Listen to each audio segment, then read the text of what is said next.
réfléchissons à ce que nous pouvons produire ensemble, qui puisse être en mesure de refléter ce que nous sommes, nous réapproprier, comme j'aime à le dire, la narration sur notre pays, en être les auteurs, mais aussi en être les acteurs. Nous avons une coopération économique, mais la coopération médiatique, c'est sûrement la plus importante parce que c'est celle qui va permettre à nos populations de comprendre le bien fondé de ce que nous faisons économiquement, et c'est ce qui va leur permettre aussi de s'impliquer pour voir dans quelle mesure nous continuons le travail de l'appropriation et de la compréhension du narratif par tous. Présente dans la salle, cette béninoise explique à sa manière l'importance de ces types de rencontres dans le renforcement de la coopération entre la Chine et l'Afrique. La Chine, surtout dans le domaine des médias, ils sont très avancés. Ils sont même déjà au niveau de l'intelligence artificielle qui est intégrée dans les médias. Donc si, de ce point de vue, nous pouvons apprendre de ce que les Chinois sont en train de faire aujourd'hui, je pense que nous allons aussi aller loin. Chercheur depuis 5 ans en Chine, ces Congolais s'est réjoui de la participation de la télévision nationale à 6 à 6 ans. Moi, je suis content de retrouver la RTNC aujourd'hui participer à ce genre d'événements parce que cela permet justement à la RTNC d'avoir l'information à la source. La Chine et l'Afrique s'engagent désormais à changer le narratif de leur histoire en construisant un nouveau modèle de la communication pour le Sud global. L'RDC a pris une part active à la 19e édition du Business Conclave qui s'y est tenue à New Delhi en Inde. Une occasion pour le ministre de l'Industrie Louis Watoum de présenter les opportunités qu'offre l'RDC à travers son industrie naissante. Un reportage de Cédric Kenina. New Delhi, plaque tournante des Business Conclave, cadre par excellence des opportunités d'investissement. Un rendez-vous qui en est à sa 19e édition. Le ministre de l'Industrie, Louis Watoum, qui a pris part à ces assises de portée internationale dans sa partie session spéciale, a souligné la nécessité pour l'Afrique d'étendre son réseau tout en saluant le vœu exprimé par le monde des affaires indien pour l'industrie africaine. Il était question des opportunités d'affaires en Afrique et nous avions devant nous une audience de la communauté d'affaires indienne qui est très déterminée, très engagé à venir investir en Afrique en général. Avec mes collègues panélistes, chacun évidemment a donné son point de vue. Et le mien c'était surtout axé sur les opportunités qu'il y a dans notre pays en RDC. Que ce soit en énergie, en infrastructure, que ce soit en agriculture, que ce soit dans les soins de santé, que ce soit dans le digital. Nous avons parcouru toutes ces opportunités-là, bien sûr les mines aussi. Le Congo est ouvert pour les affaires. Ils sont les bienvenus. Qu'ils cessent de trop écouter cette presse qui donne une perception négative de notre pays. Le Business Conclave a permis aux hommes d'affaires de jeter des passerelles et de tisser des liens, tout en offrant au gouvernement l'occasion de valoriser les partenariats entre les institutions publiques, les entreprises privées et les investisseurs internationaux. Sachez également que le nouvel envoyé spécial des Nations Unies pour la région des Grands Lacs a eu des entretiens avec le coordonnateur du mécanisme national de suivi de l'accord cadre d'Addis Abeba, le professeur Alphonse Toumba-Luaba. La situation sécuritaire dans l'Est de la République était au centre de ces échanges. Un reportage d'Anastasie Ndoumbo et Tony Djouma. Emmanuel Koé, l'actuel tout récent envoyé spécial de la France pour la région des Grands Lacs, a voulu entamer sa première visite en République démocratique du Congo à peine nommé. Le mécanisme national de suivi de l'accord cadre pour la paix, la sécurité et la coopération en République démocratique du Congo est parmi les structures qu'il a souhaité rencontrer en premier. La situation sécuritaire et humanitaire dans la région des Grands Lacs, spécialement en République démocratique du Congo, sujet au centre des échanges que le coordonnateur, le professeur Alphonse Toumba-Luaba, a eu avec Emmanuel Koé. La France figure parmi les 5 membres permanents du Conseil de sécurité. Donc la France pèse beaucoup dans l'élaboration et la formulation des résolutions du Conseil de sécurité. Et nous, en tant que mécanisme national de suivi de l'accord cadre, nous ne pouvons qu'encourager la France. C'est pourquoi nous avons beaucoup apprécié son passage ici. Il a voulu savoir où est-ce que nous en sommes avec l'accord cadre, et comment nous allons pouvoir contribuer davantage à la stabilisation, à la sécurisation. Et on voudrait voir, nous comme la France, les populations congolaises finalement pouvoir vivre en paix. La France tient beaucoup à ce que la RDC puisse, en tant que grand pays, jouer son rôle central au sein de la région des Grands Lacs et en Afrique. Depuis 2 mois, il s'observe une nette appréciation des indicateurs du cadre macroéconomique en RDC. Ce constat est de la Troïka politique qui a tenu une réunion au cours duquel ses membres ont fait une analyse sur l'évolution de la conjoncture, vu son impact sur le vécu des Congolais. Riki Nzouzi, Herme Bangondo pour le reportage. C'est au 7e niveau de l'immeuble intelligent à Gombe que les membres de la Troïka politique ont pris rendez-vous pour passer au crible la situation économique et financière du pays. Autour de la table, le ministre d'État en charge du budget, Aimé Boji Sangara, qu'entourait le ministre des Finances, Doudou Fouambali Koundeli Botaï, et Madame le gouverneur de la Banque centrale du Congo, Malangu Kabedi Marie-France, les vice-ministres du budget et des Finances, ainsi que les coordonnateurs des services techniques du gouvernement, le CETER et le COREF. La Troïka a suivi l'évolution de l'inflation et du taux d'échange. Elle a noté avec satisfaction que depuis juin, une stabilité est observée sur ces 2 segments. Quant à l'inflation, le glissement annuel est projeté à 15,3% contre les 22% envisagés il y a 2 mois. Les mesures d'ajustement budgétaire maintiennent le taux d'échange. Le taux d'échange, grâce aux mesures d'ajustement budgétaire qui ont été prises, n'a pas approché la barre des 3 000 francs les dollars qui était redoutée. Et donc nous sommes encore autour de 2,8. La recommandation a été de maintenir ces ajustements, surtout lorsqu'on tend vers la fin de l'année, avec tout ce que cela implique pour éviter qu'il y ait des chocs qui viennent perturber ce cadrage macroéconomique. La Troïka politique a également examiné la situation des finances publiques et a recommandé qu'on mette en place un plan de trésorerie pour gérer la période du 4e trimestre 2024 qui va faire en sorte que toutes les dépenses contraignantes soient couvertes et qu'on s'abstienne de ce qui pourrait entraîner un dérapage. La Troïka politique a enfin passé en revue le questionnaire demandé pour la prochaine mission du Fonds monétaire international en programme avec la RDC. 7 jours de formation suffisent pour permettre aux experts comptables d'apprendre les normes comptables internationales appliquées dans 167 pays. Tumba Kabalambi et Yvon Sebo.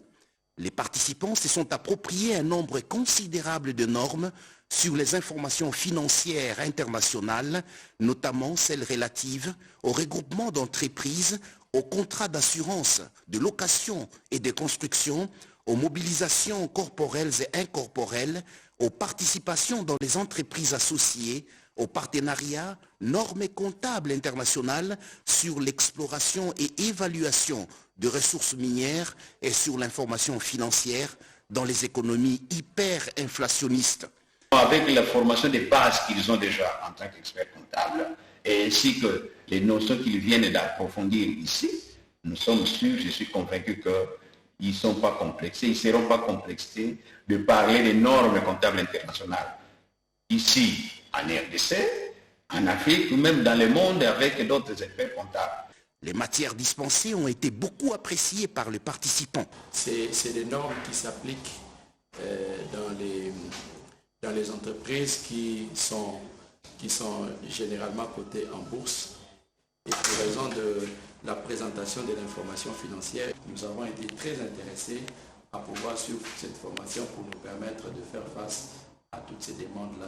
Toutes ces normes comptables internationales sont utilisées par 167 pays ou juridictions réparties dans tous les continents du globe terrestre.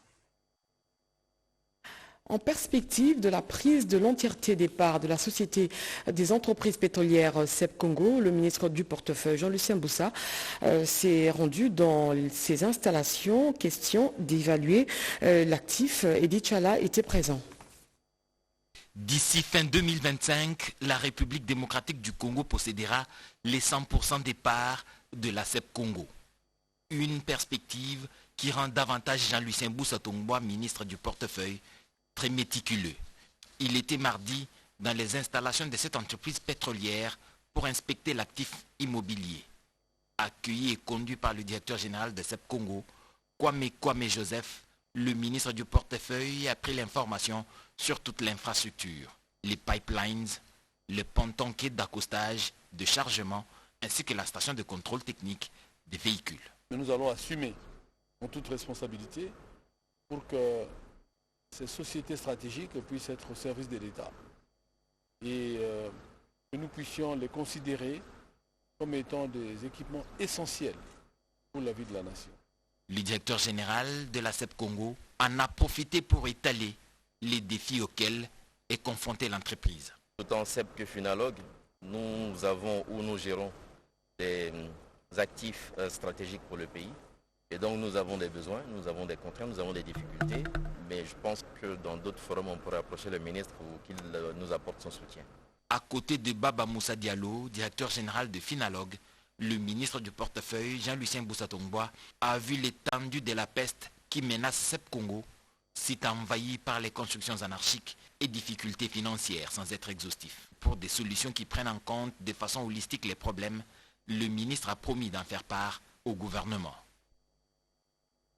La population de Kilimasimba, dans la province du Haut-Katanga, a désormais de l'eau potable à la portée des mains. La ministre des Affaires sociales, Aziza Mounana, a procédé à l'inauguration des forages d'eau au grand bonheur de cette population. Edith Chala. C'est une journée pas de tout repos pour la ministre des Affaires sociales, Action humanitaire et Solidarité nationale, Nathalie Aziza Mounana. Dès sa descente de l'avion, elle a pris la direction du point de contournement pour inaugurer 3 forages d'eau. Ce geste est une réponse sociale à l'amélioration d'accès à l'eau potable au quartier Kilimasimba. Après ce forage, dans le tout prochain jour, la ministre des Affaires sociales, Action humanitaire et Solidarité nationale, Aziza Mounana, promet de s'entretenir avec d'autres collègues du secteur pour améliorer l'accès à l'électricité. Quand je dis l'eau, c'est la vie. Et ça, la réponse de l'impulsion du chef de l'État. Parce que des sociétés comme ça, on peut les encourager à faire encore mieux. On va les faire fournir. La population de Kilimasimba a de l'eau. Ça, c'est ça le vrai social. Le chef de l'État, Félix Antoine Tshisekedi, et le gouvernement souminois montent des stratégies pour améliorer ce social du Congolais sur tous les plans. Les femmes et enfants démunis victimes des affres de la guerre apprennent des métiers qui vont leur permettre de s'épanouir. Près de 500 enfants sont nourris chaque mardi et vendredi par la coopération Tuchungane, une initiative saluée par le représentant pays du programme alimentaire mondial, Angèle Mabiala. C'est un projet de résilience communautaire mis en place par la coopérative Tuungana en faveur de femmes victimes de conflits. Tuungana, autrement dit Mettons-nous ensemble, opte pour l'autonomisation des femmes déplacées des guerres. La coopérative Tuungana a accueilli dans son site de Louachi le représentant pays du programme alimentaire mondial.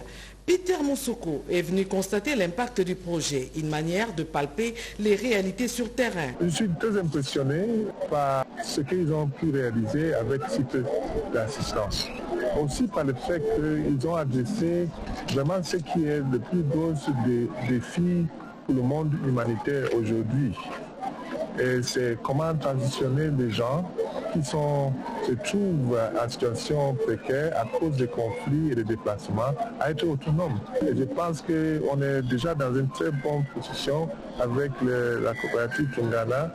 Cette visite du représentant du programme alimentaire mondial est un signal fort pour la coopérative Tuungana qui est en quête de moyens supplémentaires pour la prise en charge de ces femmes vulnérables. Nous avons des projets phares au niveau de ce site. Il y a le projet de nutrition avec les enfants souffrant de malnutrition et les enfants déplacés de guerre. Et nous avons aussi la formation au métier avec les femmes déplacées de guerre.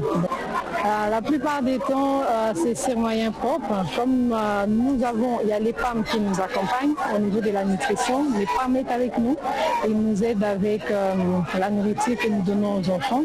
Sous la coordination de Madame Zaina Hakizinka, présidente du conseil d'administration, le représentant du PAM et toute son équipe ont visité avec satisfaction toutes les activités. Entendez la coupe et couture, l'alphabétisation, la saponification et autres. À noter que plus de 600 femmes bénéficient de ce projet de relèvement communautaire.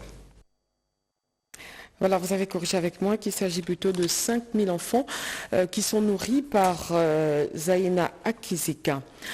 Et puis, comment rendre attrayantes les différentes réformes entreprises par la ville de Kinshasa pour un véritable décollage?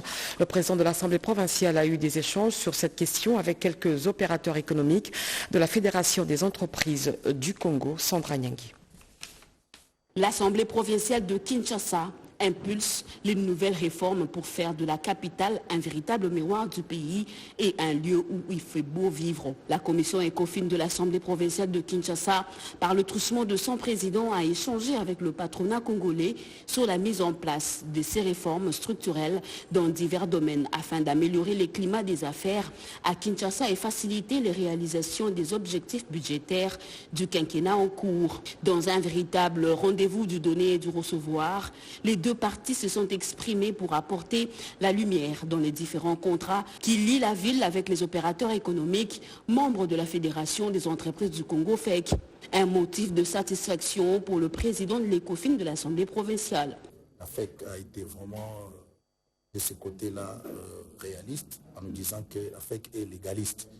Il ne peut pas travailler avec les hors-la-loi, ne peut pas travailler avec les opérateurs brisés qui cherchent à s'octroyer une grande part du gâteau au détriment de la ville. Il faudra que tout opérateur économique puisse rejoindre les secteurs formels pour qu'ensemble, nous puissions mutualiser pour aider notre ville province de Kinshasa d'aller de l'avant. Pour la Fédération des entreprises du Congo, cela est une initiative louable pour le secteur de la publicité par exemple, car il y a beaucoup de choses à changer.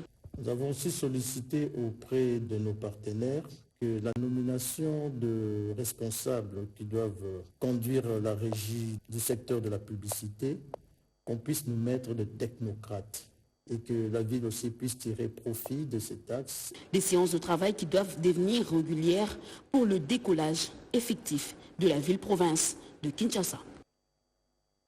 Et puis les familles d'heures de différentes provinces sont déterminées à accompagner le processus du programme de désarmement, démobilisation, relèvement communautaire et stabilisation pour le retour d'une paix durable dans la partie est du pays. Elles comptent également apporter leur soutien spécifique aux besoins multiples, surtout dans un contexte des conflits armés dans la partie est de la République. Peggy Mukunda. Elles sont prêtes à accompagner les programmes de désarmement, démobilisation, relèvement communautaire et stabilisation au PDDRCS et à sensibiliser leur communauté pour l'appropriation du programme en tant que première victime des conflits et première éducatrice des enfants.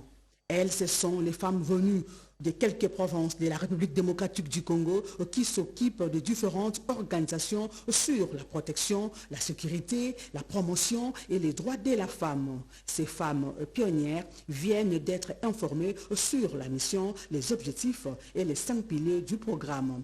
Ces leaders d'opinion veulent bénéficier de l'opportunité que leur offre les volets réintégration communautaire et veulent apporter des solutions spécifiques aux besoins multiples dans le contexte du conflit à l'est du pays. Leur participation sur le terrain pour entrer en contact direct avec les femmes victimes et ex-combattants dans les sols des conflits seront également un de leurs apports. Notre appel ici aujourd'hui, c'est de sensibiliser tout Congolais, où qu'il soit, dans son coin, pour qu'il puisse aussi adhérer à ces programmes. Ces femmes leaders qui font la fierté de notre pays ont été accueillies à bras ouverts par les cadres supérieurs du PDDRCS. Que les mamans sont venues pour appuyer ce programme qui est la vision du chef de l'État, lui-même qui est le champion de la masculinité positive et qu'avec notre première ministre qui est là pour nous accompagner, je crois que nous allons bien réussir. C'est un grand jour où toutes les femmes de plusieurs plateformes dynamiques de femmes qui sont venues justement pour manifester leur volonté de pouvoir accompagner le travail que nous allons ensemble pouvoir abattre, celui de rechercher la paix pour toute l'étendue de la RDC. Des directives ont été données à l'issue de cette rencontre pour que règne une étroite collaboration entre le PDDRCS et ses femmes leaders. Enfin, pour terminer, les experts du domaine de l'Internet, de l'Afrique et du monde se sont réunis au forum AFPIF 2024 au cours de ces assises. Les participants vont réfléchir sur le rôle que va jouer l'Internet dans le futur. Christine Lenzo pour ce reportage. Ce sont les experts du domaine numérique qui participent à ce forum africain sur le peering et l'interconnexion. Cette conférence annuelle vise à promouvoir le développement de l'interconnexion nationale et transfrontalière et offre à la communauté technique africaine une occasion unique de présenter les défis et les opportunités de l'interconnexion. Cette année 2024, APFIF se tient à Kinshasa en collaboration avec ISPA DRC, un des partenaires de ISOC et hôte de la cérémonie. C'est le ministre des Postes, Télécommunications, Nouvelles Technologies de l'Information et de la Communication qui a donné les go en présence des opérateurs et fournisseurs Internet, des régulateurs, des décideurs, des opérateurs IXP, des transporteurs, des fournisseurs, des transits et autres, tous venus d'Afrique et du monde. Sur ces podiums, différents intervenants ont pu louer l'importance du développement de l'Internet, lesquels nécessitent un personnel formé. Le directeur général de ISOC, Sally Wentroff, le DG de RPTC, Christian Katende, les représentants de ASIX et la présidente du chapter ISOC Kinshasa étaient de même avis, y compris le président de ISPA DRC, Laurent Toumba. Ce dernier a parlé de 3 points d'échange placés par ISPA DRC à Kinshasa, Lubumbashi et Goma, avant de fixer tous sur l'importance des APFIF et le travail abattu par sa structure en RDC. Notez que ISOC et ASIX ont procédé à la signature d'un protocole donnant à ASIX le monopole d'organiser les prochains forums APFIF avant la remise et reprise entre les deux parties. Ce journal est terminé. Merci à Patrick Bapouila, Angèle Mabiala et Ramadan Poki qui ont réalisé ce journal sur la supervision de Jacques Kabwabois et la coordination d'Oscar Malkaïch. Je vous retrouve demain à 20h avec le même plaisir. 23h, Serge Mata revient sur ce plateau pour vous informer. Merci de nous avoir choisis.